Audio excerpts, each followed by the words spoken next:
नमस्कार साथियों, कैसे हैं आप सब। उम्मीद करते हैं आप सब बहुत ही अच्छे होंगे। तो मेरा नाम है हर्ष और स्वागत करता हूं आपकी अपने यूट्यूब चैनल मेंस बाबा के ऊपर में। तो साथियों, आज जो चर्चा का विषय बन रहा है, विषय क्या बन रहा है कि जो आपका बैटरी अवशेष प्रबंधक नियम 2001 वाला है, उसके अंदर में सरकार ने ये कहा है कि सुनो भाई, उसको जो है थोड़ा बहुत क्या करो, चेंज करो। चेंज करके तुम लोग ये इंश्योर करो कि अभी जो वर्तमान में इन्वायरमेंट का कंडीशन है, क्या वो 2001 वाला रूल मैच कर रहा है या फिर नहीं कर रहा है।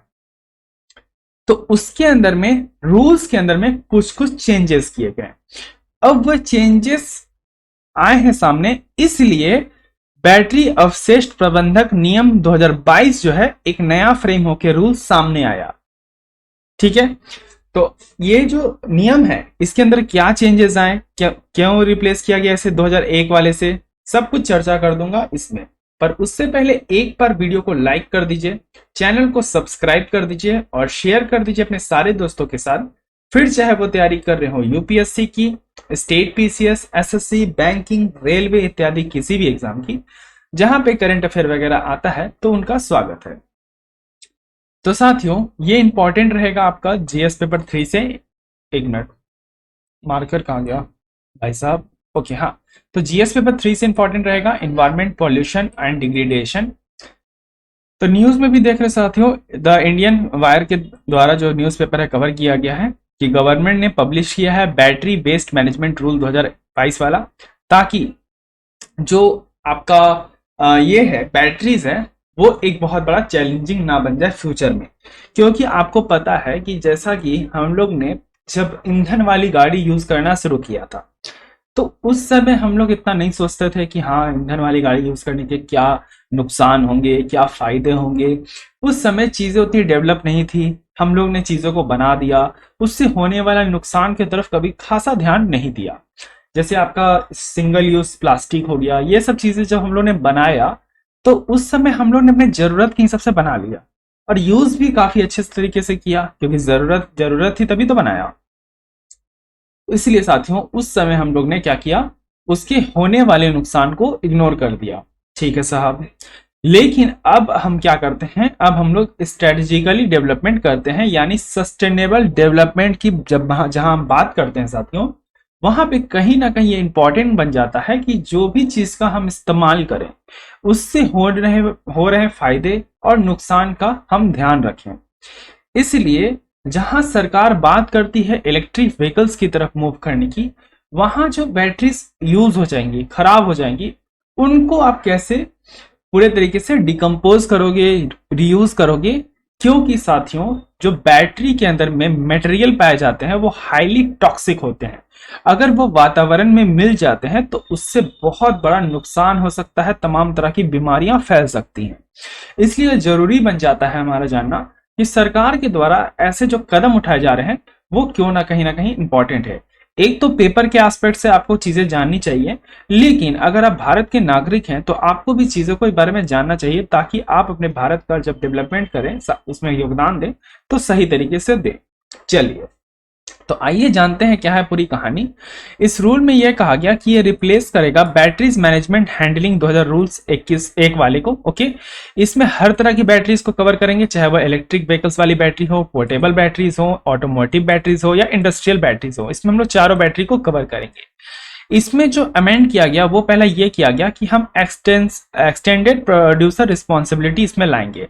साथियों, ये चीजें मैंने बहुत पहले बता रखी है कि अब जो सिंगल यूज प्लास्टिक है, जैसे मानिए आपने लेज खाया, मैं लेज कंपनी को यहाँ टारगेट नहीं कर रहा हूँ, अब ईपीआर क्या है वो समझा रहा हूँ, ऐसा मत समझना कि किसी कंपनी को टारगेट करके बोल रहा हूँ। जैसे मान के चलिए आपने लेज खाया, कुरकुरे खाया या कोई भी चीज खाया जो प्लास्टिक में आती है। ठीक है, मान के चलिए आपने एक कप वाला आइसक्रीम खाया, वो कप वाला आइसक्रीम अगर आप खा के फेंक देते हो इधर इधर, तो यहाँ पे सरकार के द्वारा ये कहा गया है कि सुनो भैया, जिसने ये कचरा फैलाया है ना, नहीं, व्यक्ति नहीं जो खा के गया है, यानी इस कचरे को उत्पन्न किसने किया, इस कचरे को कंपनी ने उत्पन्न किया। अब कंपनी ने कैसे उत्पन्न किया, कंपनी ने बनाया वो कप बनाया जिसके अंदर वो आइसक्रीम बेच रहा था। तो यहाँ पे सरकार के द्वारा ये कहा गया कि अगर शहर में कहीं भी तुम्हारा कप देख फेंका हुआ मिलेगा तो तुमको हम क्या करेंगे, फाइन जड़ेंगे। इसीलिए क्या करो, तुम अपना कप बटोर के खुद ही अपने खर्चे पे उसे क्या करो, कहीं ना कहीं रिसाइकल करो या फिर उसे डिकम्पोज करो। इसमें सरकार तुम्हारी कोई भी मदद नहीं करेगी। उसी कॉन्सेप्ट को रखते हुए साथियों यहाँ पे एक्सटेंडेड प्रोड्यूसर रिस्पॉन्सिबिलिटी का यानी ईपीआर का कॉन्सेप्ट लाया गया। ठीक है, ये इंपोर्टर चाहे आपका घर में इंपोर्ट कर रहे हो या फिर आप घर में इसे पैदा कर रहे हो, इससे मतलब नहीं है, लागू दोनों पर होगा। ठीक है साहब, तो ये चीजें सामने आ गई जिसके अंदर आप रिकवर कर सकते हो मटेरियल को जो भी आपके नए बैटरी से आएंगे। दूसरी बात, अगर आपने कुछ भी ऐसा कूड़ा फैलाया जिससे इन्वायरमेंट को नुकसान हुआ, उसके ऊपर में आपको इन्वायरमेंटल कंपनसेशन देना पड़ेगा, सरकार को मुआवजा देना पड़ेगा, ताकि सरकार उस हो रहे वाले नुकसान का भरपाई कर सके। यानी सरकार यहाँ बिल्कुल भी रेडी नहीं है कि हम अपने जेब से करेंगे। अगर तुम नहीं कर सकते हो तो हम एस्टिमेशन बना के देंगे, सरकार कर रही है कंपनी को कि हम एक एस्टिमेशन बना के देंगे तुमको। उस एस्टिमेशन के बाद तुम जो क्या करोगे, हमको फंडिंग करोगे यानी कंपनसेशन दोगे, और उस कंपनसेशन का इस्तेमाल हम लोगों के हित में करेंगे। ठीक है, तो इस तरह से हम कंपनसेशन लेने के बाद जो भी बैटरीज होंगी उसको डिकम्पोज करने की जिम्मेदारी सरकार की हो जाएगी। रिसाइकिल करना है बैटरीज को, यहाँ रिसाइकिल करने की इसलिए बात कही गई है साहब, क्योंकि समझिए बैटरीज रिसाइकिल होंगी कैसे, समझो। जैसे मान के चलो आपने किसी बैटरी को इस्तेमाल किया, जैसे पेंसिल बैटरी ही ले लो, घड़ी के जो पीछे लगा रहता है। अब उस पेंसिल बैटरी के अंदर क्या है, प्लास्टिक है, लीड है, इलेक्ट्रोलाइट है। अब जो चीजें तुम वापस रिसाइकल कर सकते हो, प्लास्टिक तो वापस रिसाइकल हो सकता है, लीड को अगर कहीं ना कहीं क्लीन करेंगे तो वो भी इस्तेमाल हो सकता है, लेकिन जो इलेक्ट्रोलाइट है अगर वो यूज हो चुका है तो उसको तो पूरे तरीके से डिकम्पोज करना पड़ेगा अच्छे वे में, क्योंकि इसके अंदर में क्या है, हार्मफुल सब्सटेंस है साथियों, हार्मफुल एसिड है। अब जो यूज्ड एसिड होते हैं उनका कोई काम होता नहीं है, वो बेकार हो जाते हैं, तो इसलिए उस चीज को तुम निकाल सकते हो, लेकिन प्लास्टिक और लीड का इस्तेमाल तो कहीं ना कहीं कर सकते हो। ठीक है, तो उस चीज का इस्तेमाल करने के लिए तुम्हें क्या करना होगा, बैटरी को जैसा तुमने बनाया है वैसा ही एक तरह से उसको वापस खोलना पड़ेगा। जो चीज वापस इस्तेमाल हो सकता है उसे वापस इस्तेमाल करना होगा, और जो चीज बेकार हो गई उसको कंप्लीटली फेंक देना होगा। तो इससे क्या होंगी, इससे एक तो रिसोर्सेज बचेंगी, और दूसरी बात बैटरी का जो होगा क्या होगा, रिसाइकल यूज होगा। या फिर अगर तुम्हें सेम बैटरीज को बेचना है मार्केट के अंदर में रिसाइकिल करने के बाद, तो उसमें बस इलेक्ट्रोलाइट डालना होगा, एक फ्रेश एसिड डालना होगा जो काम करेगी अंदर में, जिसको हम डाइल्यूट सल्फ्यूरिक एसिड बोलते हैं, जो अंदर इस्तेमाल किया जाता है बैटरी के अंदर में। तो वो फ्रेश डालने के बाद तुम्हारा बैटरी न्यू हो जाएगा, और ऊपर से थोड़ा बहुत उसको क्लीन करना होगा।